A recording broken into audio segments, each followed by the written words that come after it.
Pejuang Hizbullah kembali melancarkan roket ke Kiryat Shmona, Israel.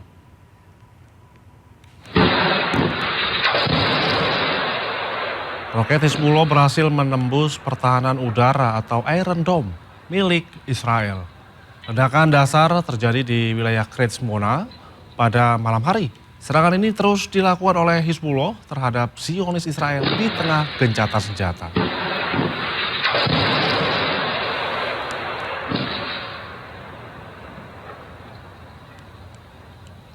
Usai serangan roket yang menghantam Kiryat Shmona, Israel, sejumlah rumah warga hancur.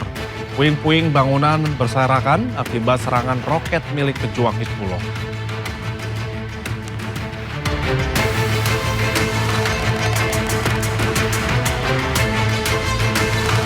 Ya, pemirsa, media Lebanon merilis video AI yang menceritakan banyaknya tentara Israel tewas melawan Hizbullah. Video tersebut juga menyeratkan bahwa Israel percuma mengirimkan tentaranya ke Lebanon.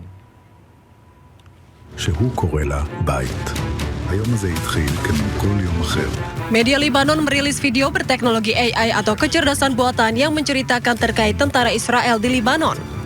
Dalam video tersebut memperlihatkan bahwa tentara Israel memiliki keluarga yang menunggu di rumah.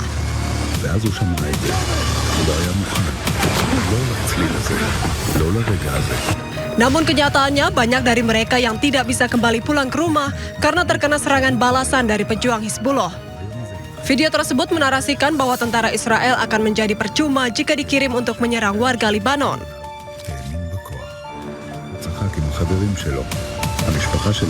Sementara itu, pesawat tanpa awak atau drone milik pejuang Hizbullah menyerang sejumlah kendaraan serta barak milik militer Israel di Lebanon Selatan. Serangan sebagai balasan Hizbullah lantaran Israel terus melakukan serangan besar-besaran ke Lebanon Selatan.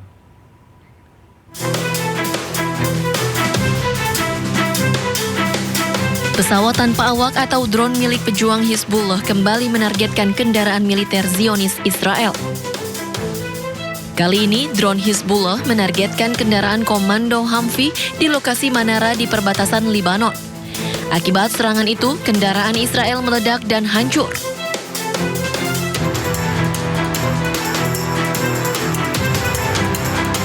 Selain itu, 2 tank Merkava milik tentara Zionis Israel juga menjadi target drone Hizbullah di Lebanon Selatan.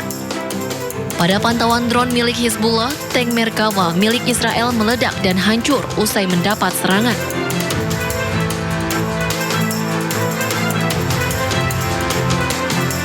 Di lokasi lainnya, serangan drone Hizbullah menghantam barak yang menampung pasukan Israel di Nakobra. Drone juga menargetkan sekumpulan tentara Israel di kamp hutan Galilea, kendaraan militer, serta fasilitas militer di Lebanon Selatan dan Israel Utara. Dalam serangan ini, Hizbullah menggunakan drone kamikaze berteknologi serat optik dan salvo roket. Kelompok Hizbullah mengumumkan 37 serangan menargetkan pasukan militer Israel di Lebanon Selatan dan Israel bagian utara selama 24 jam terakhir. Serangan drone tersebut sebagai pembalasan atas gempuran brutal pasukan Israel di Lebanon Selatan. Israel mengakui kewalahan menghadapi serangan drone Hizbullah yang menyasar pasukan tentara, kendaraan militer, serta barak tentara. Hasil pertemuan tingkat tinggi Gedung Putih, AS pada Jumat tegaskan bahwa Iran tidak akan pernah diizinkan memiliki nuklir. Meski begitu, rapat tersebut berakhir tanpa keputusan final terkait penghentian perang Iran.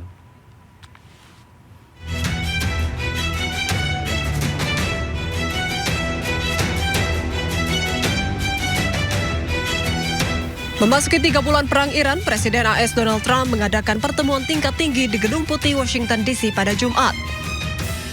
Pertemuan yang berlangsung selama 2 jam tersebut bertujuan untuk membuat keputusan akhir gencatan senjata.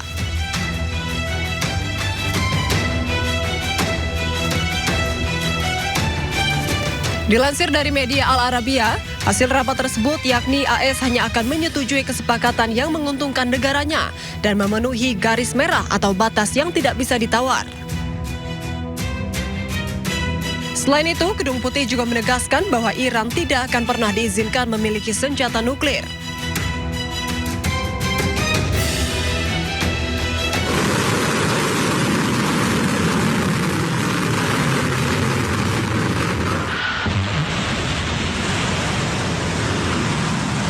Namun pertemuan tersebut berakhir menggantung tanpa kejelasan terkait kesepakatan final penghentian perang Iran. Diketahui Amerika Serikat sebelumnya telah mengedarkan draft perjanjian damai dengan poin utama yang juga menekankan pada program nuklir Iran. Meski begitu, proses negosiasi antara kedua belah pihak masih belum mencapai kesepakatan. Israel sebut bakal menghadapi perang regional yang lebih luas. Agen spionase Israel memprediksi perang Israel selanjutnya melawan Turki dan Mesir.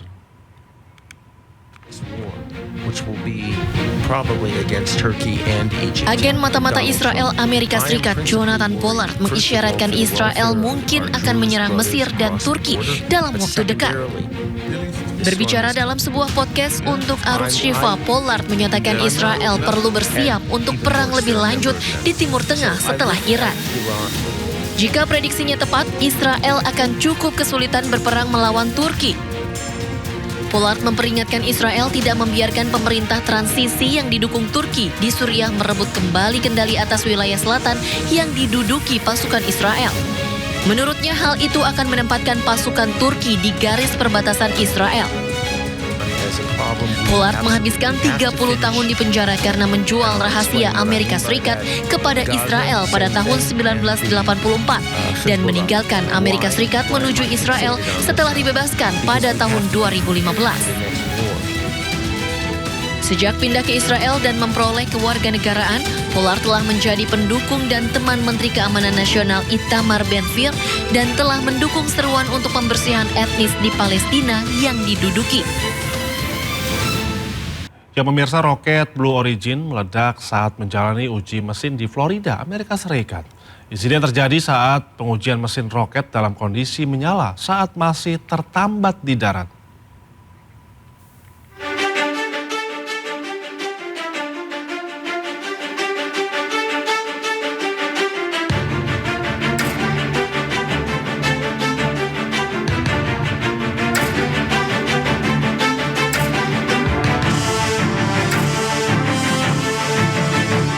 Rencana NASA membangun pangkalan di bulan dan mengembalikan manusia ke permukaan satelit bumi menghadapi ancaman baru.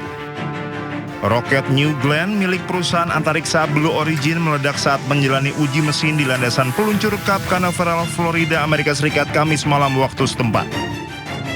Insiden terjadi saat pengujian mesin roket dalam kondisi menyala saat masih tertambat di darat.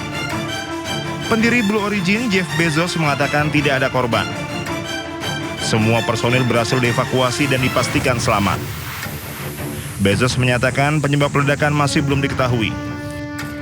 Roket New Glenn merupakan kendaraan peluncur yang dirancang Blue Origin untuk membawa wahana pendarat bulan milik NASA, termasuk misi yang akan mengangkut astronot ke permukaan bulan dalam program Artemis.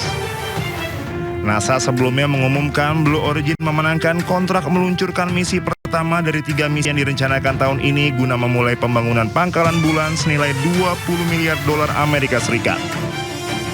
Blue Origin juga tengah bersaing dengan SpaceX milik Elon Musk menyediakan wahana pendarat bulan dalam misi Artemis 4 yang dijadwalkan berlangsung pada 2028.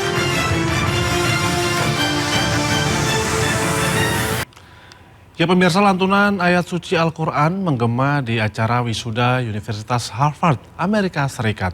Seorang wisudawati membacakan surat Al-Alaq di hadapan wisudawan lainnya. A'udzu billahi minasy syaithanir rajim. Bismillahirrahmanirrahim. Iqra bismi rabbikal ladzi khalaq.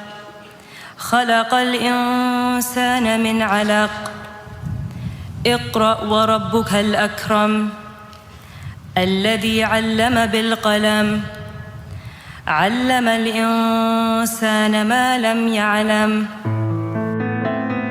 Suara merdu Suhaila Muhtar menggema di upacara kelulusan Universitas Harvard, Cambridge, Amerika Serikat saat melantunkan ayat suci Al-Quran.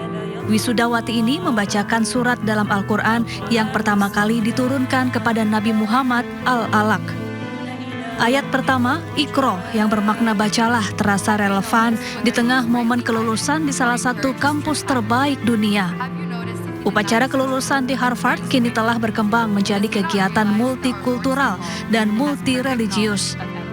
Sejumlah perwakilan wisudawan berpidato, berdoa bersama dan menyampaikan pesan-pesan moral di atas podium.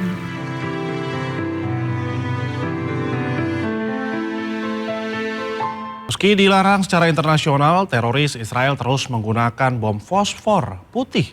Kali ini Zionis Israel menggunakan bom fosfor putih di Nabatih, Lebanon Selatan.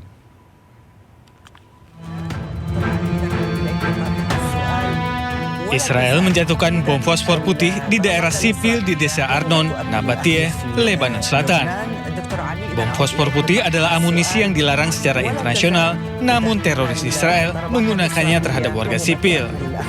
Belum diketahui jumlah korban akibat serangan brutal penjajah Israel ini. Zionis Israel juga menjatuhkan bom di Kastil Beaufort, salah satu landmark paling bersejarah di Lebanon Selatan. Situs berusia 900 tahun ini memiliki status perlindungan tertinggi UNESCO berdasarkan Konvensi Den Haag. Zionis Israel tidak hanya melakukan pembunuhan massal terhadap warga sipil, namun juga sedikit demi sedikit menghapus sejarah rakyat Lebanon.